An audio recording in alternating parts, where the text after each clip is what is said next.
पीछे कौन भैया? आइए ठीक से इधर आगे नहीं, आगे नहीं, आगे नहीं। एक बार देख लीजिए तो भैया के साथ दीजिए दीजिए चाचा चाचा साथ में मस्त अंकल एक बार चाचा इधर देखे थोड़ा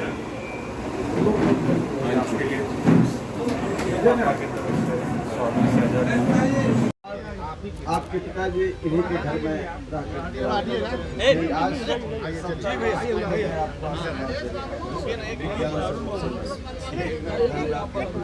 मित्रों, जिस संकल्प के साथ मुझे लगता है बहुत कम ऐसे लोग बाकी रह गए हैं।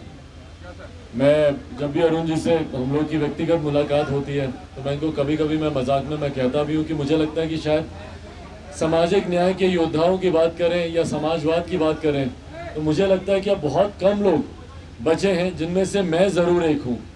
और आज की भी तारीख में मेरा संकल्प वही है कि जिस तरीके से पिताजी ने अपनी ज़िंदगी के 50 साल सक्रिय राजनीति में बेदाग छवि के साथ उन्होंने काम किया। आज की तारीख में ये भी एक बहुत बड़ी उपलब्धि है कि बेदाग छवि के साथ आज मुझे गर्व होता है भैया ये सोचते हुए कि मैं एक ऐसे व्यक्ति का सुपुत्र हूँ जिनके ऊपर कोई 1 रुपया तो क्या 1 पैसे तक का आरोप नहीं लगा सकता। ये मेरे लिए गर्व की बात है।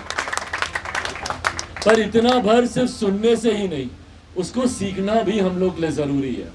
पापा को मैंने देखा कि कैसे पिछले 50 साल, और मुझसे बेहतर कौन जानेगा, उनका अंश हूं मैं, उनके संस्कार हैं मुझ में। दिन रात मैंने उनको ये संघर्ष करते हुए देखा। शायद ही कोई ऐसा दिन होगा जब उन्होंने बिहारियों के बारे में चिंता नहीं की हो। शायद ही कोई ऐसा समय होगा कि कैसे अपने क्षेत्र को, अपने प्रदेश को आगे लेकर जाएं, उसके लिए उन्होंने कार्य नहीं किया हो। 6 प्रधानमंत्रियों के साथ काम करने का उनको अवसर मिला। इन 6 प्रधानमंत्रियों के साथ शायद ही कोई ऐसा विभाग होगा, भले वो वीपी सिंह जी के साथ सबसे पहले उन्होंने श्रम एवं कल्याण मंत्री के तौर पर उन्होंने अपनी शुरुआत की थी।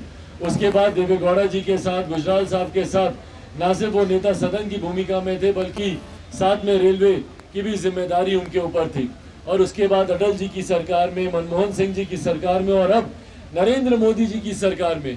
पर सरकार किसी की भी रही हो, एक चीज जो मैंने मेरे नेता, मेरे आदर्श और मेरे पिता आदरणीय रामविलास पासवान जी से सीखी कि आप अपने सिद्धांतों से कभी समझौता ना करें। जो सही आपको लगे, जो सही आपको लगे। और पापा भी मुझे हमेशा ये बोलते थे कि अगर तुम सच्चाई की राह पर चल रहे हो तो ये बिल्कुल विचलित मत होना ये सोचकर कि भैया आज तुम्हारे साथ कोई है कि नहीं है। आज संभवतः तुम्हारे साथ कोई नहीं होगा, पर अगर तुम्हारी राह सच्ची होगी और तुम्हारे इरादे अगर मजबूत होंगे तो आने वाले दिनों में काफिला कैसे बढ़ता जाएगा इसका एहसास भी नहीं होगा। और इसीलिए साथियों, आज जब मैं यहाँ पर मौजूद हूँ तो पापा के उन्हीं सपनों को पूरा करने के लिए, और मुझे खुशी है कि इसमें मजबूती से मेरे पिताजी के सहयोगी रहे, उनके मित्र रहे, उनके साथ मिलकर इन्होंने एक लंबी लड़ाई इन्होंने लड़ी है। अरुण जी का साथ मुझे आज जब मेरे अपने पिता नहीं है तो मुझे इस बात का खुशी होती है कि कम से कम एक साया ऐसा है मेरे साथ, एक साथ ऐसा है जिन्होंने मेरे पिताजी के साथ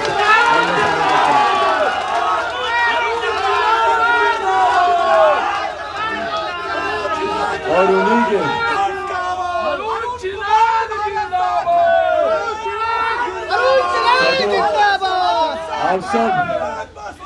आप सब जानते हैं कि मेरे सर पर अब बहुत ज्यादा हाथ बचे नहीं है आशीर्वाद वाले। मेरे छोटे पिताजी का निधन हो गया, छोटे पापा, छोटे चाचा। मेरे पिताजी का निधन हुआ पिछले साल, और ले देकर जो परिवार में बस एक मुखिया मौजूद थे, मेरे चाचा जी, उन्होंने भी अपना हाथ मेरे सर से हटा दिया।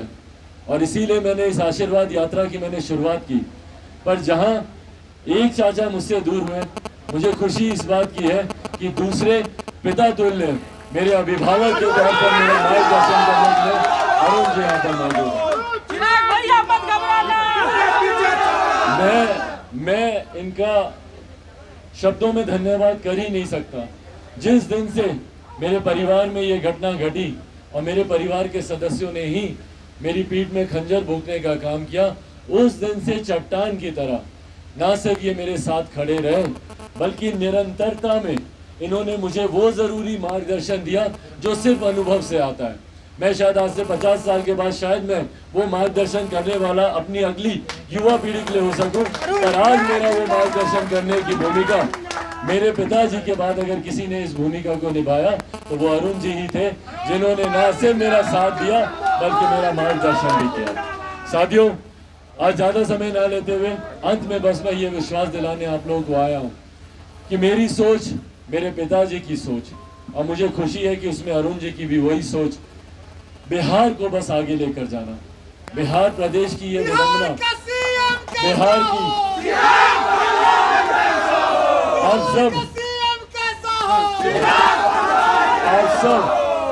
आप सब जानते हैं कि अगर मुझे समझौते ही करने होते या मुझे रेड कारपेट पे चलना होता या मुझे कंफर्टेबल पॉलिटिक्स करनी होती या आसान रास्ता चुनना होता तो मैं जिस गठबंधन में था उस गठबंधन में ये लोग मुझे 15 सीटें दे रहे थे, शायद मेरे 10-12 विधायक जीत कर आते, 2 मेरे मंत्री होते आज नीतीश जी की सरकार में, और आज शायद मैं केंद्र में मंत्री के तौर पर वहां पर मौजूद होता।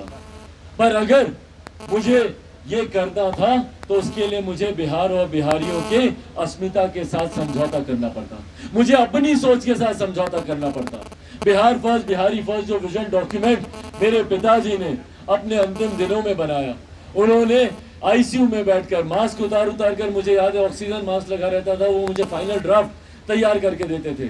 अगर मैं उस राह को चुनता तो मुझे अपने पिताजी के आखिरी सपने से, उनकी आखिरी इच्छा के साथ मुझे समझौता करना पड़ता।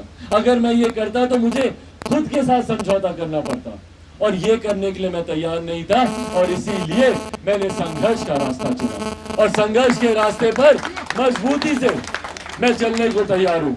आप सबके आशीर्वाद से मैं मजबूती से चलने को तैयार हूँ। रामविलास पासवान जी का बेटा हूँ, एक शेर का बेटा हूँ, ना तब कभी डरा था चुनाव अकेला लड़ने में, ना अब डरूंगा जब इस संघर्ष के रास्ते पर मुझे चलना होगा। पर हाँ, इतना वादा आप लोगों से जरूर करके जाता हूँ कि मैं अपने सिद्धांतों से बिल्कुल घबराने वाला नहीं हूँ। लाख ये लोग मेरा परिवार तोड़ लें, ये लोग मेरी पार्टी तोड़ लें, मुझे सड़क पर ला दें, जो करना है कर ले मुख्यमंत्री नीतीश कुमार जी, जो आप करना चाहते हैं आप कर लें, पर चिराग पासवान अपनी राह से भटकेगा नहीं, अपने इरादों से भटकेगा नहीं, और जब तक बिहार फर्स्ट और बिहारी को फर्स्ट ना बना दूं तब तक मैं चैन से बैठने वाला नहीं। साथियों, पर इस राह में मुझे आप सबके साथ की जरूरत पड़ेगी, आप सबके सहयोग की जरूरत पड़ेगी। तो इस उम्मीद के साथ मैंने ये आशीर्वाद यात्रा मैंने निकाली है। आप सबकी तरफ से मैं अपने अभिभावक आदरणीय अरुण जी से आशीर्वाद लेकर मैं ये मानूंगा कि आप सब ने मुझे अपना आशीर्वाद दे दिया, तो मैं इनसे आशीर्वाद ले लूं ना, अपना आशीर्वाद मुझे दीजिए। भैया आशीर्वाद दे रहे हैं।